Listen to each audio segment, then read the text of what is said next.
In the 20th century, power was measured in tons tons of coal, barrels of oil, and the steel that built skyscrapers, tanks, and railroads. Whoever controlled the resources controlled the world. The United States had its steel mills in Pittsburgh. Britain had its coal. The Middle East had its oil. These were the arteries of empire, the lifeblood of industrial civilization. But somewhere between the fall of the Berlin Wall and the rise of the iPhone, something profound changed. The old engines of power, the mines, refineries, and factories, began to fade, replaced by data centers, algorithms, and code.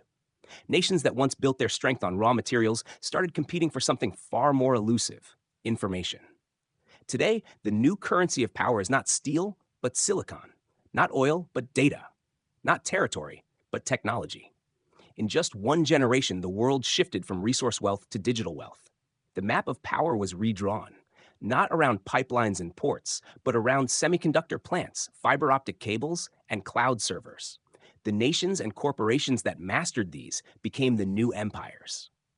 This is the story of how technology became the foundation of modern supremacy, how chips replaced coal, how algorithms replaced armies, and how information quietly became the most valuable resource in human history: the industrial world and its foundations. To understand the magnitude of this shift, we have to start with the industrial world it replaced. In the late 19th and early 20th centuries, industrialization defined global hierarchy. Steel built cities, railroads connected empires, and oil-powered machines of war and commerce. The British Empire thrived on coal. America's rise in the 1900s was fueled, literally, by oil fields in Texas and Pennsylvania, by the Ford assembly line, by the steel titans of Pittsburgh and Chicago. The logic of power was tangible. Whoever could build more, move faster, and extract deeper ruled. That world lasted until the mid-20th century. But by the 1970s, a new pattern was forming. The world's most valuable companies were no longer just producers of goods. They were creators of ideas. IBM, Intel, and later Microsoft proved that control over intellectual property, the blueprints of modern tools, could yield more profit and leverage than control over any physical resource. The shift had begun. The birth of silicon supremacy. In 1947, at Bell Labs in New Jersey, three physicists, William Shockley, John Bardeen, and Walter Brattain, invented the transistor. It was small, unassuming, and utterly revolutionary. It replaced the bulky vacuum tubes that powered early radios and computers with something faster, cheaper, and infinitely scalable. The transistor didn't just make electronics smaller, it made them smarter. It became the building block of the digital age. In 1956, Shockley left Bell Labs and founded Shockley Semiconductor Laboratory in California's Santa Clara Valley. He brought with him a group of brilliant young engineers, the Traitorous Eight, who later founded Fairchild Semiconductor, and from its ranks emerged a startup called Intel, founded in 1968 by Gordon Moore and Robert Noyce. That moment, Intel's birth, is where the modern world began. Fairchild and Intel's microchips became the new steel. They powered the space race, guided missiles, and fueled the birth of personal computing. The region around them transformed from farmland into the most innovative square miles on Earth. It was soon called Silicon Valley. By the 1980s, the chips coming out of California had become as strategic as oil fields in Arabia. The code that replaced coal. While semiconductors built the hardware, software became the invisible force driving global productivity. In 1975, Bill Gates and Paul Allen founded Microsoft in a tiny Albuquerque office. Their dream was simple: a computer on every desk and in every home. What they built was far larger: an operating system that became the nervous system of the digital economy. At the same time, Steve Jobs and Steve Wozniak were assembling Apple computers in a California garage, pioneering the fusion of design, creativity, and technology. Software, intangible, weightless, endlessly replicable, became the new factory output. Instead of manufacturing goods, nations began manufacturing code. And code, unlike coal or oil, doesn't deplete. It scales. By the 1990s, the wealthiest corporations weren't industrial, they were digital. Microsoft, Apple, and IBM overtook General Motors and ExxonMobil. The internet connected the planet, and suddenly the most valuable resource wasn't under the ground, it was in the cloud. Data, the oil of the 21st century. When the 2000s arrived, a new mantra began circulating in Silicon Valley. Data is the new oil. The analogy was perfect. Like crude oil, data in its raw form is useless. It must be refined through algorithms, analytics, and AI to generate value. But unlike oil, data doesn't run out. The more it's used, the more valuable it becomes. Companies like Google, Facebook, Amazon, and Alibaba built trillion-dollar empires on this principle. Their assets weren't factories or oil fields. They were data centers, sprawling digital fortresses that stored and processed the behavioral patterns of billions of people. By 2023, Google's servers processed over 99,000 searches every second, each one generating micro insights about what humanity wants, fears, and believes. Amazon knew what the world was buying before the world did. Facebook knew who you loved, envied, or voted for. Data wasn't just information anymore. It was power. It could shape elections, drive markets, and predict revolutions. It turned Silicon Valley companies into something unprecedented: private intelligence agencies, operating on a planetary scale. The rise of the tech titans. The world's new empires weren't nations, they were corporations. By 2022, 5 American tech firms, Apple, Microsoft, Alphabet, Google, Amazon, and Meta, together were worth more than the GDP of Germany and Japan combined. Their products connected billions, but their reach extended into every layer of global infrastructure, from satellites to cloud storage to artificial intelligence. When Apple launched the iPhone, it didn't just revolutionize communication. It created an ecosystem of dependence.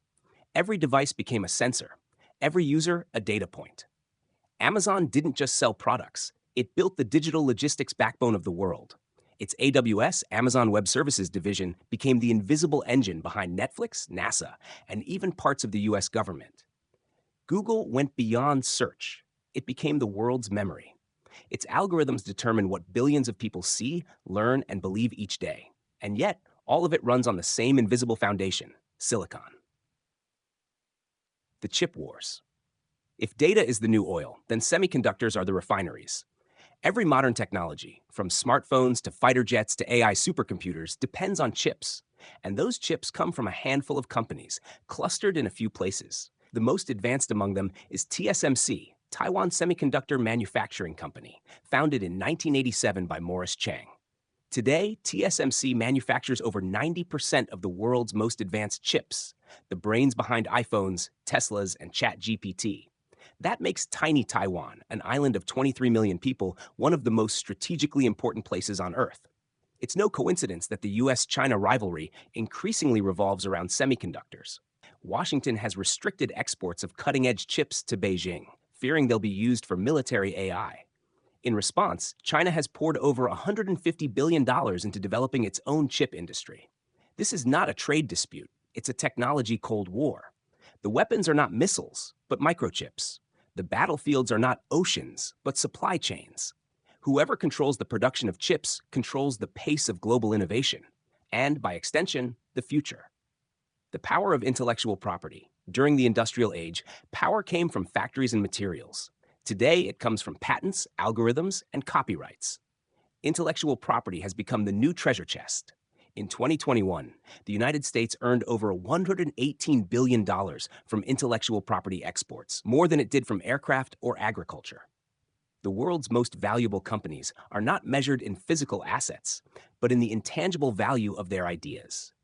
Apple's market capitalization exceeds $3 trillion, yet its factories are mostly outsourced. Its true wealth lies in design, software, and branding.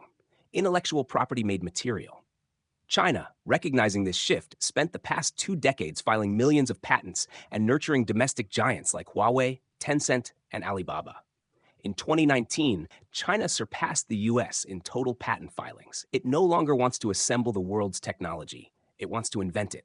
We're witnessing the same dynamic that once defined empires fighting over coal and oil. But now the prizes are AI models, cloud platforms, and 5G networks. Loops of power, from chips to code to control. Here's the loop that defines the modern world. Technology creates data. Data trains algorithms. Algorithms power innovation. Innovation creates more technology. It's a feedback loop, a digital flywheel of progress and profit. Every turn concentrates more power in the hands of those who control the code. That's why today's geopolitical conflicts, from US-China tensions to debates over TikTok, aren't really about ideology. They're about control of data ecosystems. Whoever dominates the platforms that capture attention and behavior effectively governs the digital public square. It's no longer about who has the most soldiers or oil rigs. It's about who owns the servers, satellites, and standards that define the flow of information. The new digital empires. Look at the map of global technology, and you can see the outlines of digital empires emerging. The United States dominates software, cloud, and AI. Silicon Valley, Seattle, and Austin are the capitals of this new digital empire. China dominates hardware manufacturing, 5G infrastructure, and super apps like WeChat, which combine payments, communication, and shopping into one.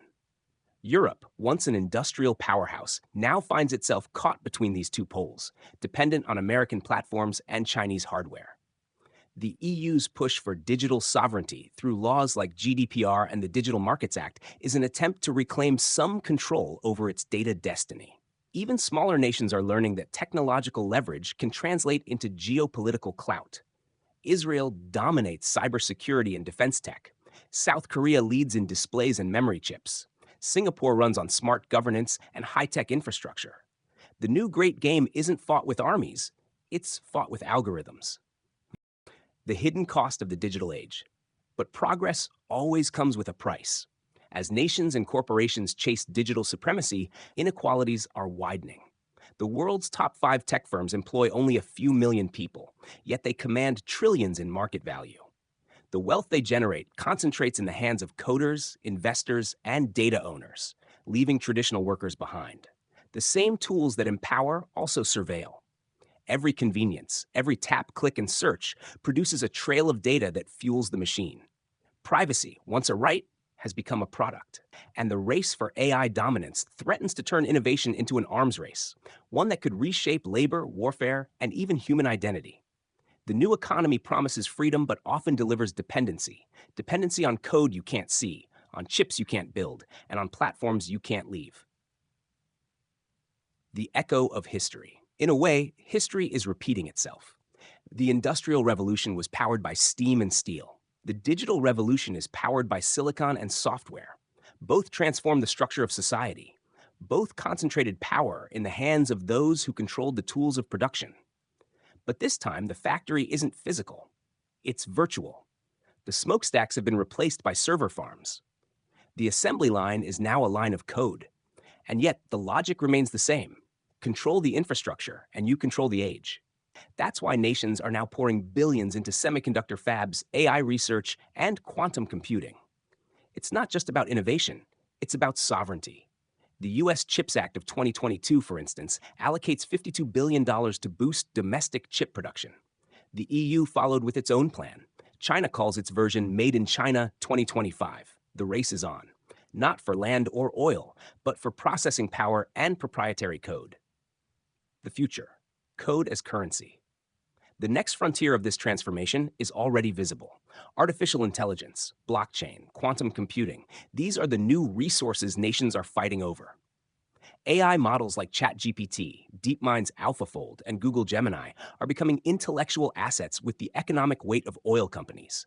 Their value lies in their ability to process, predict, and personalize, to turn human language into capital.